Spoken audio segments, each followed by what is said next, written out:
সুপ্রিয় শিক্ষার্থী বন্ধুরা, সকল আমার সালাম গ্রহণ করবে। আসসালামু আলাইকুম রহমতুল্লাহি ওয়া বারাকাতুহু। আশা করি সকলেই ভালো আছো। তোমরা যারা ষষ্ঠ শ্রেণীতে, তোমাদের বাংলা প্রশ্নটা সবাই হাতে পেয়েছো। বাংলা প্রশ্নের পরে এই উত্তরটা তোমাদের দরকার। তোমরা অনেকেই আর কি উত্তরের জন্য অপেক্ষা করছো, অনেকটাই লেট করে উত্তরটা দিচ্ছি। তো দেখো, কাজ নাম্বার ক, এখানে অনুষ্ঠানের আয়োজন নিয়ে কথা বলা যায় এমন ব্যক্তিদের তালিকা তৈরি করতে বলছে। তাই এই জায়গায় একটা তালিকা, প্রথমে নিজে নিজে একটি তালিকা তৈরি করে নিবা। এরপরে জোড়ায় আলোচনা করে তোমার আরেকটা তালিকা তৈরি করবা, ঠিক আছে, মানে জোড়ায় দলীয়। এরপরে চূড়ান্ত একটা তালিকা করতে হবে, সবাইকে নিয়ে একটা চূড়ান্ত একটা তালিকা করতে হবে। এগুলো চাইলে তুমি স্ক্রিনশট নিতে পারো। লেখাগুলো অনেক পড়তে গেলে অনেক সময় লাগবে, এই কারণে আমি আর কি দেখালাম। এরপরে কথোপকথন, এই জায়গায় বাছাইকৃত ব্যক্তি হচ্ছে বিদ্যালয়ের প্রধান শিক্ষক। প্রধান শিক্ষকের সাথে তোমার কথোপকথন, এই জায়গায় ডায়লগটা তোমার এখানে দেখতে পাচ্ছ। এইগুলো চাইলে তুমি স্ক্রিনশট নিয়ে রাখতে পারো, কারণ এভাবে যদি আমি পড়তে যাই প্রচুর সময় লাগবে, প্রচুর। তো এই কারণে আমি পড়ছি না, আমি দেখাচ্ছি, তোমরা স্ক্রিনশট নিয়ে রাখো।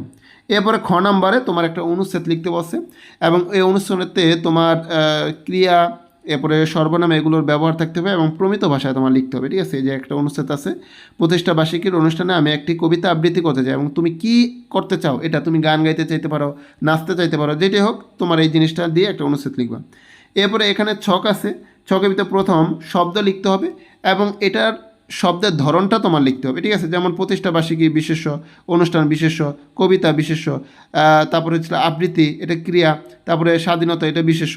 তোমরা আরও এই জায়গায় তুমি কিছু শব্দ খুঁজে বের করবা, যেমন ও থাকতে পারে, ও, এটা অব্যয়, বা আরও শব্দ যে আমি, এগুলো হচ্ছিল সর্বনাম, এগুলো তোমরা লিখবা, ঠিক আছে। এই জায়গায় জাস্ট নমুনা উত্তরটা আমি দেখাচ্ছি।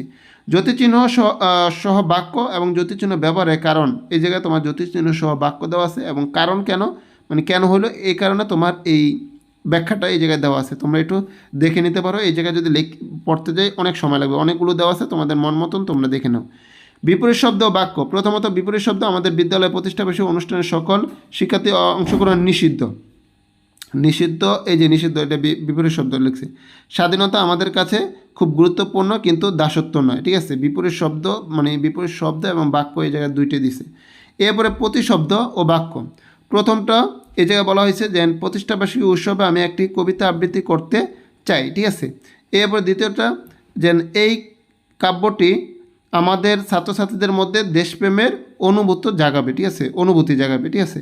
তো এই জায়গায় এই প্রতিশব্দগুলো তোমরা এখানে দেখতে পারবা। এই জায়গা থেকে এই অনুচ্ছেদে কীরকম ছিল, অনুষ্ঠানে আমি একটি কবিতা আবৃত্তি করতে চাই, ঠিক আছে। আর এই জায়গায় প্রতিষ্ঠা বিষয় উৎসবে, অনুষ্ঠানের জায়গায় উৎসব লেগেছে, এটা কিন্তু প্রতিশব্দ, ঠিক আছে, এই যে উৎসব। এরপরে একটি কাব্যটি বলতে একটি কবিতা বা এরকম একটা মেবি ওই জায়গায় আছে, এটা প্রতিশব্দ। এবারে গ নম্বরে তোমার কী করতে হবে, নমুনা আমন্ত্রণপত্র, একটা আমন্ত্রণপত্র তৈরি করতে হবে। আমন্ত্রণপত্র হচ্ছে প্রিয় অভিভাবক, আমাদের বিদ্যালয়ে 59তম প্রতিষ্ঠাবার্ষিকী উপলক্ষে মানে একটা অনুষ্ঠানে আপনাকে আন্তরিক আমন্ত্রণ জানাচ্ছি। যাই হোক, এইভাবে লিখে দেবে এবং বিদ্যালয়, স্থান, তারিখ, সময়, এইগুলো তোমার লিখে দিতে হবে।